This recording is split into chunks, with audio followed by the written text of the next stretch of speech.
Good afternoon, everyone. Welcome to another great afternoon event.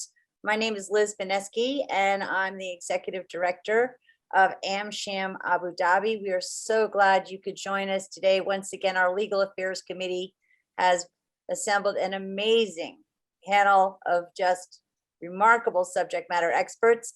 And we're so glad you could join us for today's 2021 Immigration and Compliance Challenges and Solutions. Usual housekeeping applies. Please mute yourself if you're not speaking.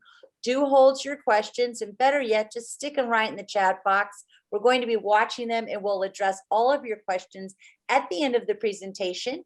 And if we don't have enough time, guarantee you we'll get those questions answered post-event and include them in the survey and link to this video broadcast for your later re-enjoyment and answers to those questions. It will be a recorded webinar, so you have given us your consent by joining us today. Without further ado, allow me to introduce Mr. Charles Lobach, our board secretary, founding member of AmCham, and chairman of Legal Affairs. Mr. Lobach, the floor is yours. Thanks very much, Liz. And again, thank you to everyone for joining us today. I think this is going to be a very interesting and beneficial discussion we're going to have. We have experts here in HR, legal, mobility, and immigration. And let me just introduce the panel very briefly. The panel will be moderated by Julia Onslow-Cole, who is the Global Government Strategies Partner for Fragomen. She spends her time divided between London and Dubai. She's a recognized global thought leader on immigration. She has experience in Fragomen, also before that with PwC, and also in the public sector with the British government, the Home Office, as well as the Office of the Prime Minister. She is joined by, I think someone we all know, Murtaza Khan, also a Fragomen, who set up the Fragomen practice here in the UAE 15 or so years ago. His formal title is Regional Managing Partner for Africa and Middle East.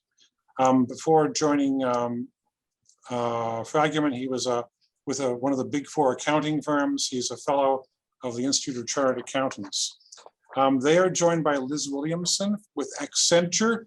She's the lawyer in the bunch, a qualified legal attorney in the UK, and also a certified information privacy professional. She's now based in the UAE.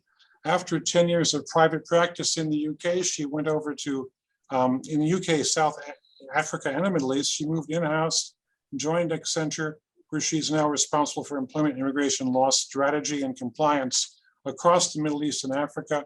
She's also a passionate advocate for inclusion and diversity and ESG. Also with us is Anne-Marie Hanan of the Marriott Group. She's Vice President for Human Resources for Middle East and Africa. She has a bachelor's degree honors in hospitality management. Shortly after joining Marriott, she switched over to human resources, and she's now held a variety of HR roles in Marriott over the years. She became vice president for HR in 2016. You'll also be happy to know that she has been recognized as one of the top 25 influential women leaders in the hospitality sector. Okay, welcome, Anne-Marie. And Tim Potter is joining us all the way from North Carolina.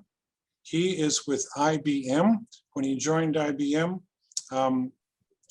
originally, he was a part of IBM's corporate accounting team. 11 years ago, he transitioned to the mobility team, and he's been in charge since then of IBM's mobility operations, mobility practice. He's held responsibility positions on mobility tax, mobility compensation, shadow payrolls, business travel compliance, and immigration. So that is our panel today. I'll hand it over now, please, to Julia to lead us through the discussion. Julia, all yours. Thank you. Thank you very much, Charles.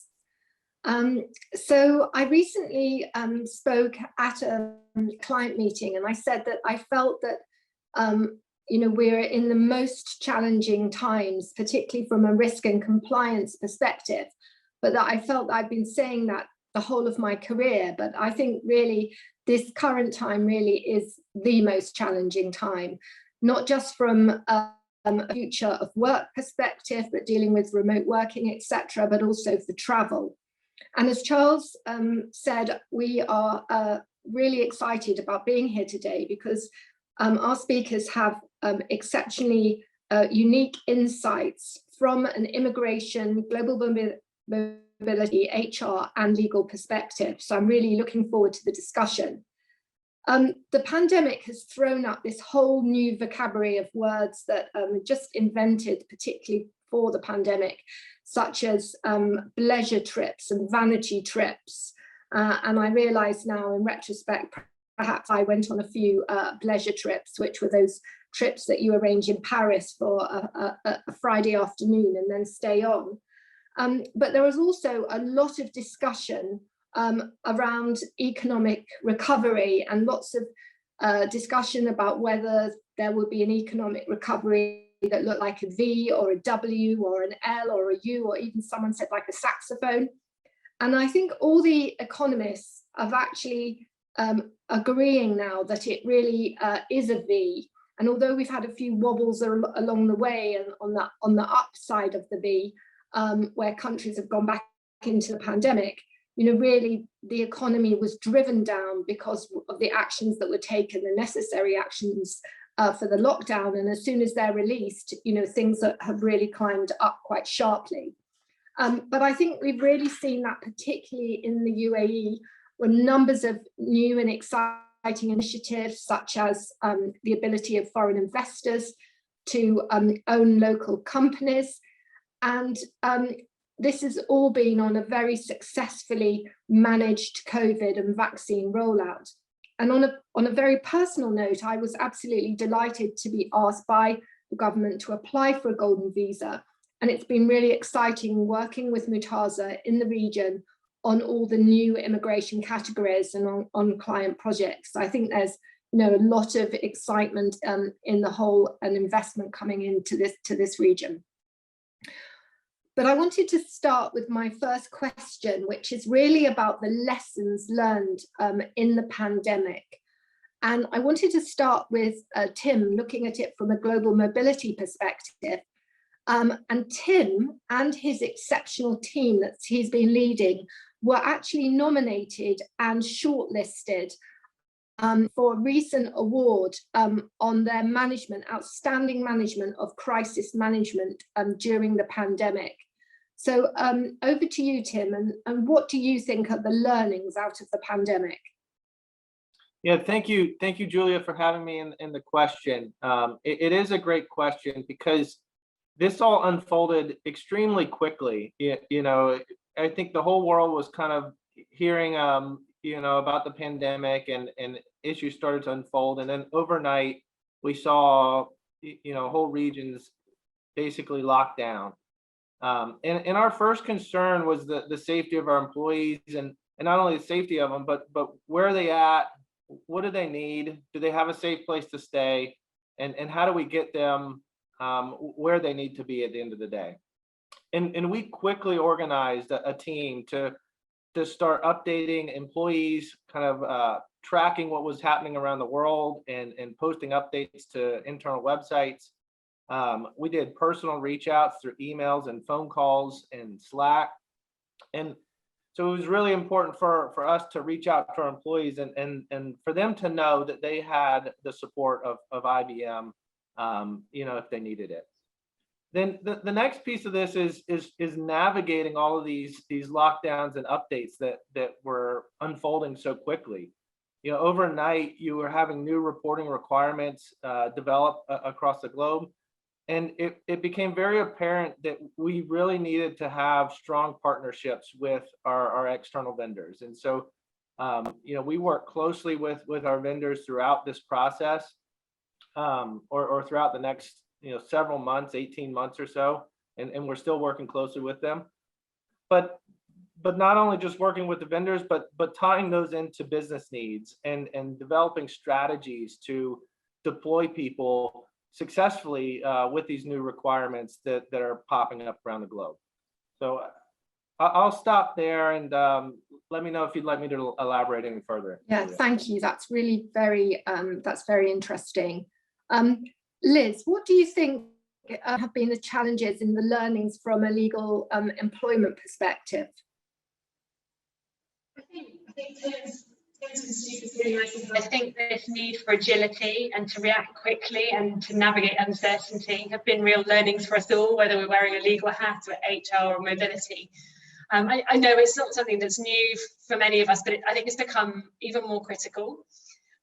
We've been really lucky in the region that the government have reacted quickly and have provided as much up-to-date guidance and regulation as possible on remote working, on testing, on contact tracing, and most recently on vaccination requirements. But I think even with this framework, there have been grey areas and gaps that employers have needed to address, and sometimes across multiple countries. And that could be whether we're working out how we lawfully move people to a home or hybrid working environment, how we've managed sick pay and leave, how we've supported individuals who are either vulnerable, who've got caring responsibilities, and as Tim alluded to, so, assisting individuals who were on business travel when borders close. And when we look at this through a legal lens, employers have, I guess, to a large extent, have been guided by this overarching duty to ensure health and safety at work.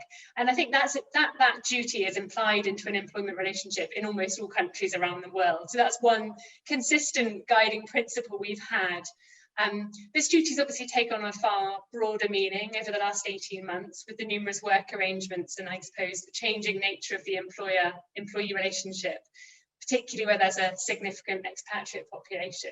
But I think that's been our guiding star, if you like, in navigating this. And then the other learning area has been on the need to stay on top of data privacy and information security.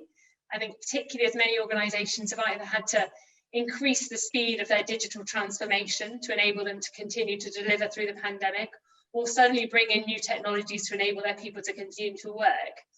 And these new technologies and work environments have meant there's been a continuous need to assess new risks and adapt our processes and train and upskill our employees around these topics. Thank you. That's really helpful. Anne-Marie, from an HR perspective, what have your learnings been? I think similarly to some of the things that Liz has pointed out, I mean, I work for a big hotel company. We have sort of 7,400 plus hotels, 30 brands, and we've always sold ourselves on the fact that we have something for everybody. But I think, this pandemic has told us, no matter which hotel you're in, which brand, whatever country of the world, the health and hygiene was just front of mind for everybody, and that was for the customers and for our associates as well. And by associates, I mean employees. I think obviously that COVID-19 changed many aspects of our lives. We had different people locked down across the world from a guest perspective, but also from the associate perspective, particularly our expatriate communities. So I think, we've continued to work hard throughout the pandemic to make sure we're focusing on this safety and security of both the customer and the associate that delivers the service. I think one thing that really came through for us was the culture of the business. And, Marriott has a long history of taking care of associates. It's what our founding members, really sort of go by, and our spirit to serve culture, which they're famous for writing their books on. But I think during the pandemic, this relationship between employee and employer just came to the forefront, and making sure that we're really having connectivity with our associates. Obviously, many of our hotels continued operating. We had to bring in new hygiene measures, retraining. Hospitality used to expecting to see a smiling face, yet you were greeted with people with masks on. And making sure we were moving quickly, as Liz said, the agility was key, and making sure that we were adapting to the different measures that were brought in. But also that we were becoming flexible with our style of work. The digital environment became key to whether it was training. We wanted to continue training our associates, particularly as we had some people on furlough or reduced work weeks. But we also brought in the connectivity for those that weren't necessarily in the hotels, that we stayed connected with them and supported people as they were doing homeschooling. So I think, the styles of work were changing. We had to react. What really shone through with some of our teams was the generalist approach to work, and that people, had to approach more flexible way of working and maybe working some of the areas that they hadn't previously worked within. So the teamwork and seeing people's leadership qualities shine through, I think, was a great learning, and seeing a different side of a skill set to some of our managers and teams across the businesses. Thank you. Murtaza, from your perspective, what an immigration angle, what did you see clients go through, and having looked at, from a number of clients' perspectives, looking at the immigration angle, what do you think were the learnings? And thanks a lot, Julia. Firstly, I'd really like to say what everybody else has already said, because it resonates so much across the board. From being able to stay on top of the changes and navigating the uncertain, as Liz referred, operating in the kind of undefined regulations space, and really dealing with situations that nobody could anticipate. Anne-Marie spoke a lot about the agility and the need for employees and people to be generalists or all-rounders in many ways, and deal with continually or changing workflows on a daily basis, and being able to support and maintain business continuity. And of course, the importance of having the right technology solutions came to the forefront with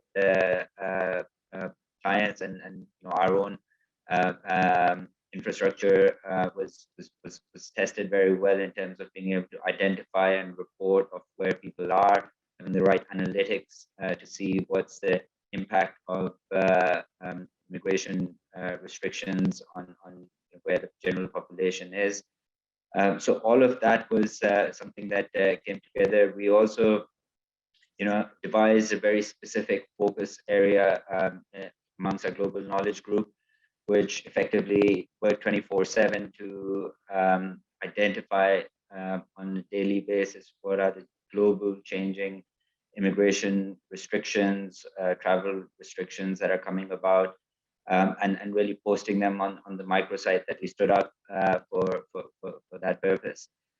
But really, what more directly from an immigration perspective that stood out was also the importance of credible relationships with government, and being able to approach issues with the mindset of resolving common challenges. That was key, because nobody really had predefined solutions for the situation we all found ourselves in. So the government here in the UAE, we saw, was very easily able to make the pivot to electronic processing and maintain continuity because of the many years of investment in technology that had occurred way before the pandemic. But of course, this was not seen consistently across the Middle East and Africa region. And then bearing in mind, a lot of us oversee, or have a regional outlook in this region, we dealt with those situations where we had to really work closely with governments to devise solutions to a situation where there were total closures, no policy announcements on foreign nationals whose visa status was expiring and required visa extension, how to deal with grace periods of those who had already come out of status. And really, as we progressed through 2020, navigating the situations of separated families or returning people to their kind of work country or country of origin, or just being able to deal with urgent or critical business deployments in industrial or oil and gas, energy sectors, to deal with outages, etc., that physically required people to be on ground. So all of this really brought to the forefront the need for that government engagement at a robust level. Yeah, I think it's just moving on slightly, but I think you know, everybody has mentioned, you know, the need to change the way of working and the remote working during the pandemic, which it looks like, you know, that is a model that's going to stay. And talking about your theme of the government and how it reacted, I mean, I think, you know, bringing in the remote working scheme, which has been one of the most popular schemes in the world, was really a very incredible effort. Can you explain from your perspective, you know, how it works, and can you give any sort of insights for people, you know, who might be thinking about making the scheme? Because you know, I think you know, people are very interested in that. So popular. Yeah, absolutely. Happy to. And many of you would be aware or would have heard about the Dubai Virtual Work Program, which was launched last year. And I think we also spoke about this at a previous AmCham session as well. So it's really a scheme that allows foreign nationals that hold an employment contract or business outside of the UAE to live and work from Dubai, but continue to support and remotely work for their employer or business overseas. So, there were various kinds of requirements, minimum salary threshold around $5,000 from sources that are outside of the UAE, and some other basic requirements, which ultimately resulted in a 1-year residency permit. So that's really the essence or the crux of the scheme. It is now in the process of moving from being initially a Dubai scheme to a federal scheme that should be available across the Emirates, and more information should come out on that. But we've seen a great amount of interest in that scheme, not only from individuals, but also companies who are increasingly supporting work from anywhere policies, or some companies who are facing COVID or potentially other immigration restrictions in other countries. And the UAE becomes an option for those people to be placed on an interim basis. So obviously there are several tax, legal, immigration challenges around this, and from an immigration perspective, things like ensuring who's tracking that visa, ensuring there's some monitoring mechanism around the fact that the remote work visa holders are not engaging in local business activities, aren't starting to attend the office locally and conduct business activity locally, not to overstep the parameters of the visa, of course. But all of those factors, and I'm sure others will speak about it as well, and do make employers understandably cautious about these on the whole. But it is a trend, Julia. I mean, around the world. I know we are going to take questions at the end, but someone did ask how many remote working visas have we seen, and perhaps you could very quickly answer that, and then we'll move to Anne-Marie to look at the compliance issues. Do we know roughly how many? Well, that's a quick question. I know that the Dubai government released some data after 2 to 3 months of the launch of the scheme, and the numbers were, if I recall correctly, and I don't want to misquote, but they were well in excess of 3,000-4,000 even at that early stage. At that time, yeah. Gosh, that's interesting. Oh, thank you, Murtaza. So Anne-Marie, from an HR perspective, what sort of compliance issues should employers look out for on remote working, and also people, who are, say, expatriates on a remote working visa? Yeah, I mean, I think there's, as Murtaza said, we've got the tax piece, and depending where residencies are held and things like that. And I think maybe Liz will go on to talk a little bit more around the actual compliance piece. But for us in HR, a lot of it is around tracking and the time that people are going to be spending. And I think what's so unknown is how countries open and close. And even though people want to have the remote working, they still want to visit their home cities and their families as well. So the impact that has, and particularly with some upcoming changes in Europe as well, how we track time spent in the different jurisdictions. I think some of the other areas that we focused on with remote working in HR is how we stay connected to people, and depending on what your home situation is, whether you've got family or other sort of distractions, interruptions to manage, or whether you're on your own, we've seen a real focus around mental health. And I think some of the different countries have been a bit more progressive with the support in this area.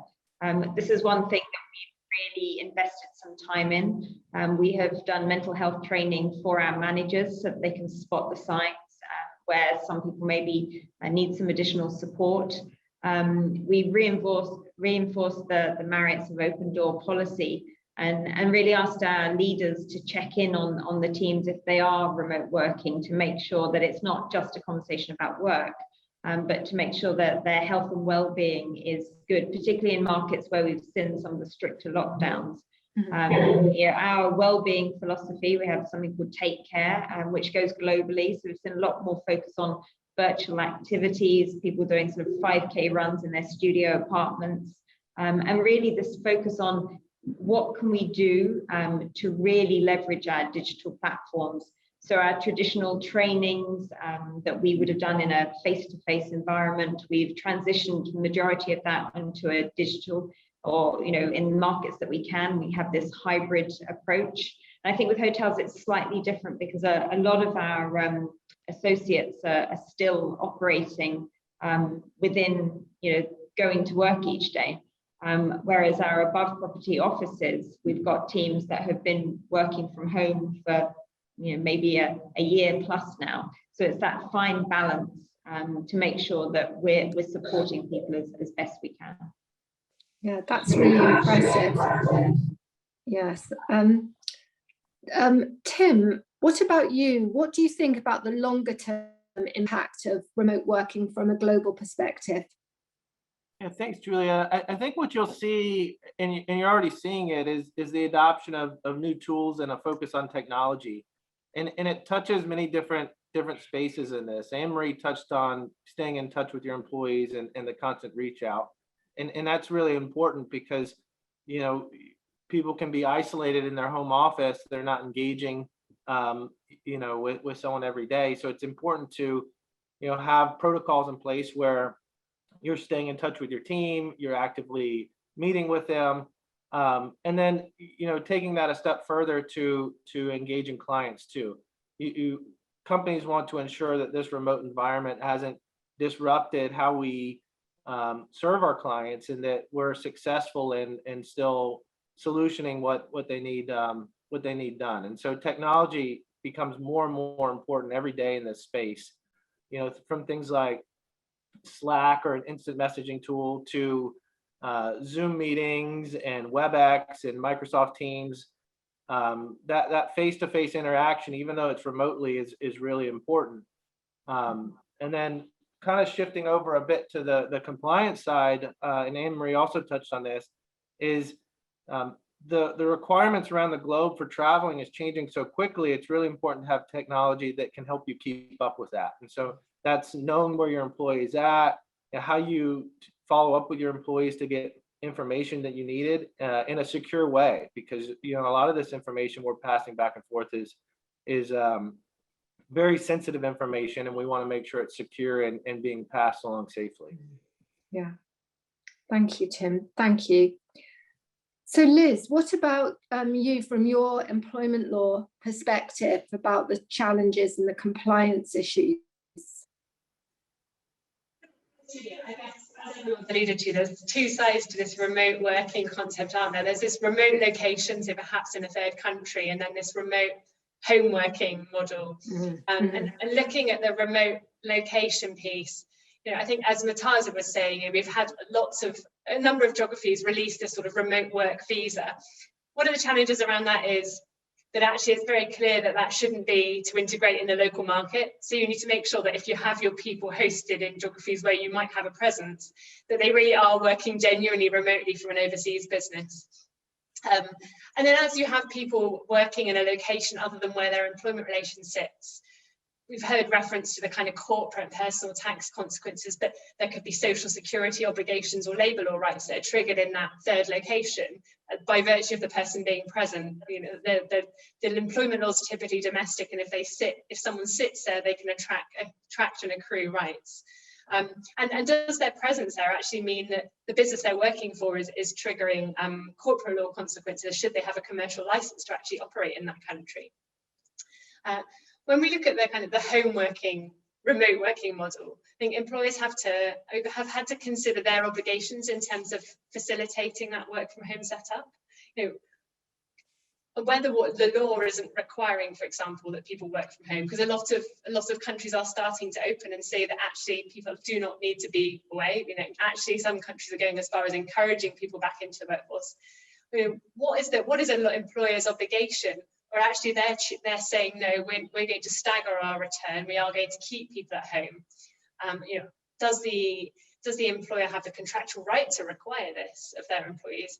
Do they have an obligation to provide an ergonomic chair, a screen, internet, all these things? So considering those obligations and also this kind of overarching duty of care, we've had to manage that. And then I guess both models, as I spoke about earlier, it's how we manage data security. I mean, data breaches can have some of the most serious consequences legally, financially, reputationally, and sanctions can be imposed on both an organisation and an individual. So how an employer manages this in an environment that an employer has far less control over is quite complicated, and there needs to be an assessment of things like, you know, where is this data being transferred to? Do data privacy laws allow it to be moved offshore? And where is it being stored, and is that lawful? And I think that's been a key focus area for employers. And then I think as we move to this hybrid model with some time being spent in the office and some time being spent at home, employers are now starting to need to address legal requirements around testing and vaccination in order to return to the workplace. And that means an employer is becoming a processor of sensitive data, health data in some circumstances, which brings additional requirements for employers in terms of how they safeguard that data and where they transmit it. So lots of different areas of the law coming into managing each different stage and each different nuanced working arrangement at the moment. Yeah, that's really fascinating, really, really interesting. Yeah. I also heard from on an employment law perspective about some concerns that where people were sort of breaching obligations by, you know, because you know, in certain banks where, you know, they had to do remote working, you know, normally your screen's monitored very heavily, and then it's difficult to monitor that at home. And then what other information are you picking up if you're monitoring people at home? And, you know, so I think it is very, very complex, but that was very helpful. I just wanted to move on talk about business travel. And if I could start with Anne-Marie about, I mean, you know, you're in an amazing position to see business travel, you know, obviously from your own company's perspective, but, you know, as a leading hotel of the world, you know, what are you seeing in terms of travel? And are you seeing, you know, an increase? And, you know, and for business travel, are you seeing, you know, more complexities apart from, you know, the obvious travel restrictions?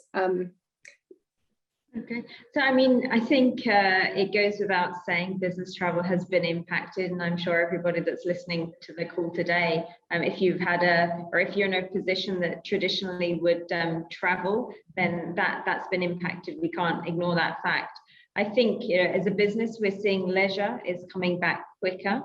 And we see this in markets as restrictions are lifted. Definitely the leisure travel increases. Depending where you're sitting around the world, it's increasing at different rates and different paces. I think one area we are focusing on is as the business traveler starts to move again, how we help some of the smaller and medium businesses come back. I think, you know, the way that we operate has changed forever. We've gone a lot more towards mobile services or contact light experiences for, you know, our guests. Some of the rollouts we were doing in the mobile space So, your mobile key, mobile check-ins have been expedited. If we look at some of the ways that we traditionally would see guests come and speak at the lobby, we're focusing a lot, whether it's on WhatsApp chat or, you can go into your room now and order your room service from a QR code. So I think it's sped up the way that we were moving into this contactless environment. I think the cleanliness stays, and that's whether it's a business traveler or a leisure traveler. And it's really about making sure that our guests feel confident. I think our rooms, and we have workspaces that are designed there, but it's really providing these additional services. As we see business travelers now, and the uncertainty, I think Tim touched on it as well earlier, as well as most of us on the call, the uncertainty of markets opening and closing again. If you're a business traveler and you happen to be in a market that closes quite quickly and you're stuck there, now how can we support you to continue to conduct your business remotely, but also to make you as comfortable as possible if you're sort of stranded without your family. And we've seen some hotels do some great things, from quizzes with guests so that they can be in their rooms and log on a certain time in the evening, just to make sure that we're keeping everybody as comfortable as possible. That's very nice. Murtaza, what are you seeing, particularly about moving people in the region? Have you seen any government initiatives on this?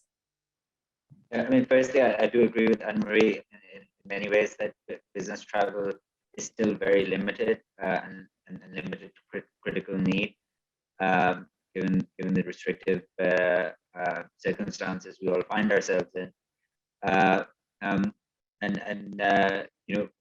the other hand, with some of the governments now starting to recognize vaccination status of individuals, we've seen the announcements come through from Saudi as well to that effect.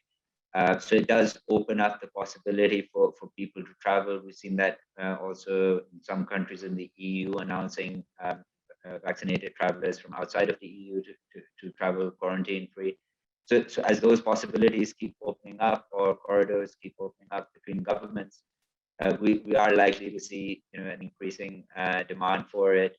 In a sense, most people who were frequent travelers before the pandemic, they would find themselves with probably with expired visas at this point in time, and having to reapply. There is a big kind of rush to apply for visas. Simply just getting appointments at embassies and visa application centers is a challenge. I'm hearing appointments all the way in late July being available for some of the Schengen countries.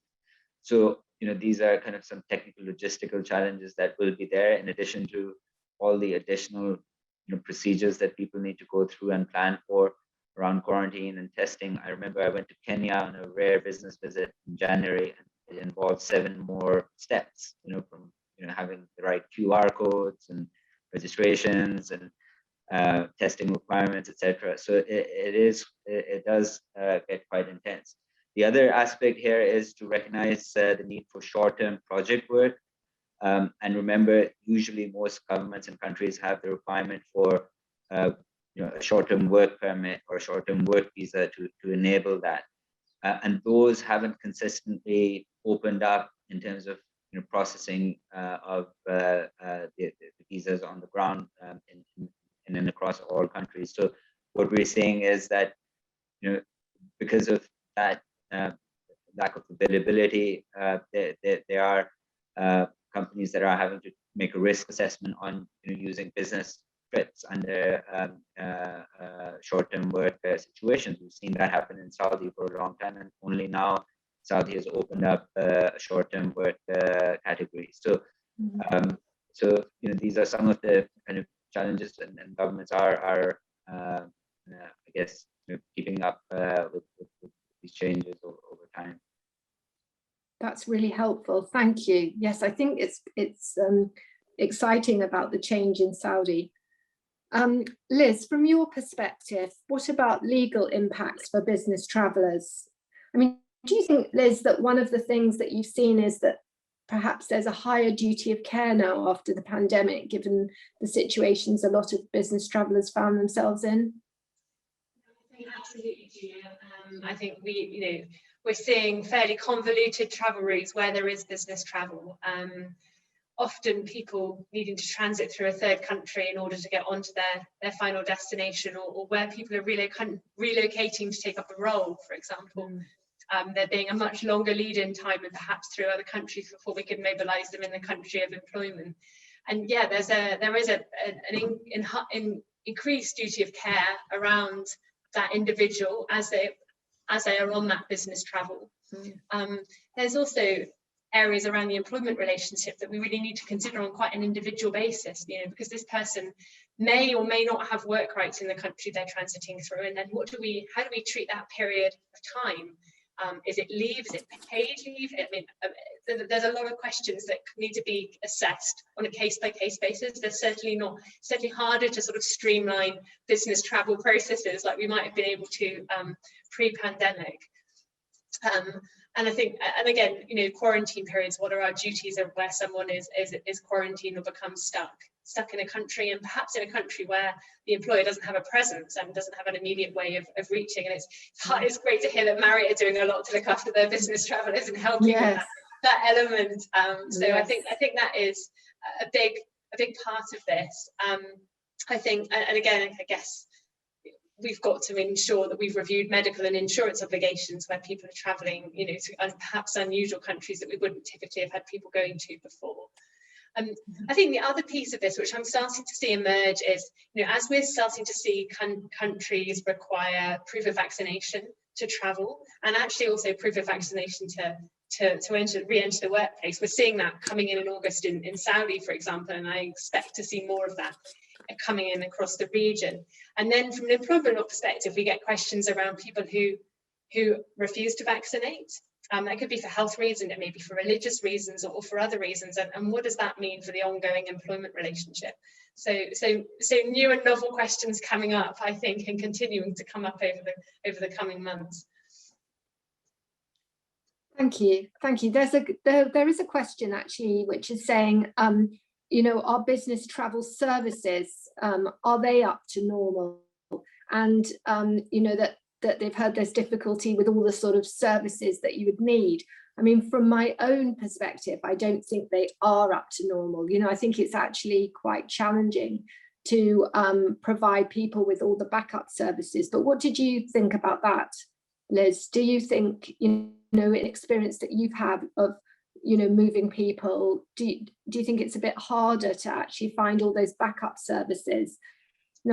I just know my own experience about, looking at flats and things. That's all now done virtually. It's almost impossible to show people around. And I think we're seeing a lot of things move virtually. You've got to be prepared to explore a new country, perhaps on a virtual basis. We haven't got the look-see opportunities and the visits we might have seen pre assignment. I think, as Murtaza alluded to, consulates opening and closing, visa processing centres having such a backlog, meaning that it's far more complicated to mobilise people. So yeah, there are still some efficiencies that we need to bring back to pre-pandemic levels, and but also I think we need to embrace new ways of doing things, right? And I think we are seeing a lot more shift to a digital way of running these services. And I think we've personally got to get used to that as well, right?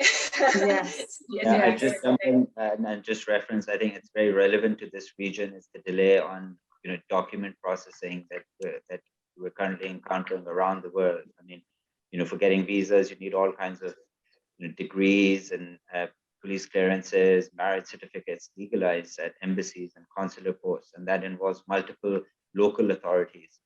And the situation there is constantly changing with the different departments opening and closing, and the delays being experienced are quite extensive. So I mean, where like a degree might take normal times a month to legalize it, the timelines are going to 4 or 5 months in some cases.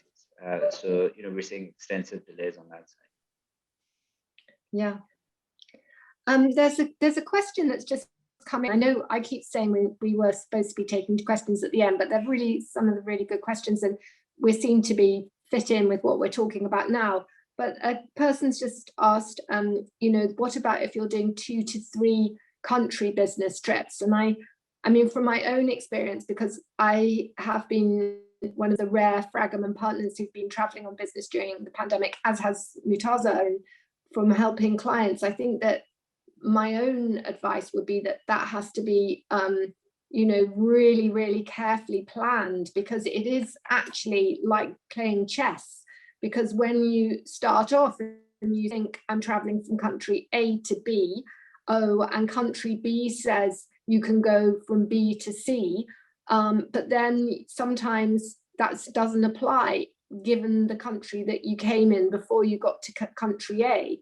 So, I mean, I think that it is like a chess route, and even sometimes with my own travel, I'm asking Mutaza, oh, what do you think? Do you think that sounds right? Because it's so complicated. Mutaza, can you say what you feel about this? You know, that sort of 2 to 3 country element.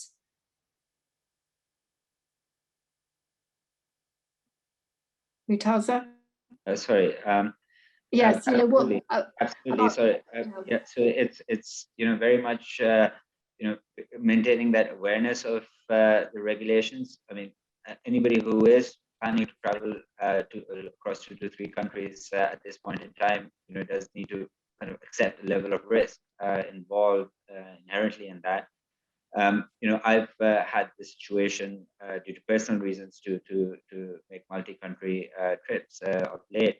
And, you know, one of the things that, you know, came to the fore was, you know, as things progressed and changed, and the UK red list, for example, being updated, you know, it did mean that, you know, I had to, you know, potentially book one-way tickets all the way through, as opposed to, you know, regular return routes. And I'm left with these, you know, unused return sectors that I will probably use at some point in the future.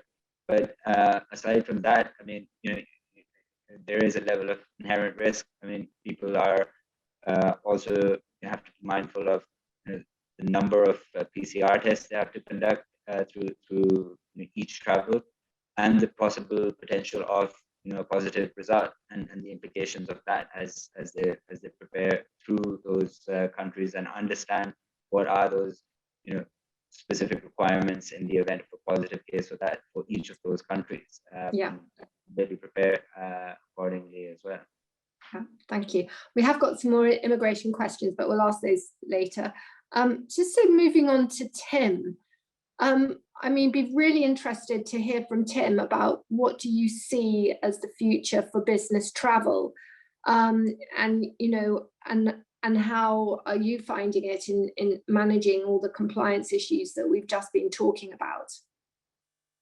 Yeah, thanks, Julia. I think starting off, it's caused companies to kind of rethink how they deploy people. And what I mean by that is you really got to evaluate, you know, the need for that travel. You have to be thoughtful. You have to have it planned out. You have to consider, do I have local talent that can satisfy that need? Are there countries or regions where I can deploy talent with a similar skill set in a more practical way? And you and Mortazi touched on this, but travel is becoming so complicated that, you know, it's not just as simple as booking a trip and I can be there in the next day. You really have to think through all these new requirements around PCR testing, health checks, quarantine procedures, return trips. And so there's just so much that goes into this, that mobility has to be really visible in the organization and educate the different business groups out there so they can understand the requirements. And that's really hard in itself because they're not always clearly posted. You know, it's they change so quickly. It's not one place you can go find all the requirements you need for your trip. So it's just not only requirements to travel, but educating everyone on timelines and kind of preparations and what could go wrong and kind of setting expectations. And then behind the scenes, you have this mobility team that is, of course, making sure that the company is following all the rules and regulations across tax, Social Security, and immigration. Yeah, that's really helpful, Tim. Thank you. It's a real minefield, isn't it? So just moving on, just wanted to touch on the different immigration categories in Dubai that are really there to be attractive people. And we've talked about remote working, and at the beginning I said that I personally had a golden visa, and I was so impressed about the process for the golden visa, and particularly the technology that backed it all up. My husband also got a gold visa in his own right as a pediatric neurologist, and he couldn't believe the health center we went to, where a robot checked us in, a robot took a chest scan, and we had all of the results in 30 minutes. It was really, quite incredible. I just wanted, Murtaza, if you could just say a few more words just about the golden visa, and that I think that's quite interesting, because I think the government's sort of opening it up a little bit now. Yeah, sure, Julia. I mean, I try to make it quick. There's a lot to say about them. The long-term residency scheme, or golden visas, as they were launched in 2018 originally, are across the UAE. This is a federal scheme, and it sets out a number of categories of foreign nationals who can benefit from this. And it ranges from investors and entrepreneurs to people with specialized talent, exceptional students. The category that's really the most wide relates to specialized talent. It's really broad, covers senior executives, creative arts, renowned researchers, specialists in education, science and technology, field medical professionals, advanced technology, PhD holders, and now most recently we've seen the announcement with certain designated fields of engineering being added to the group being eligible for golden visas.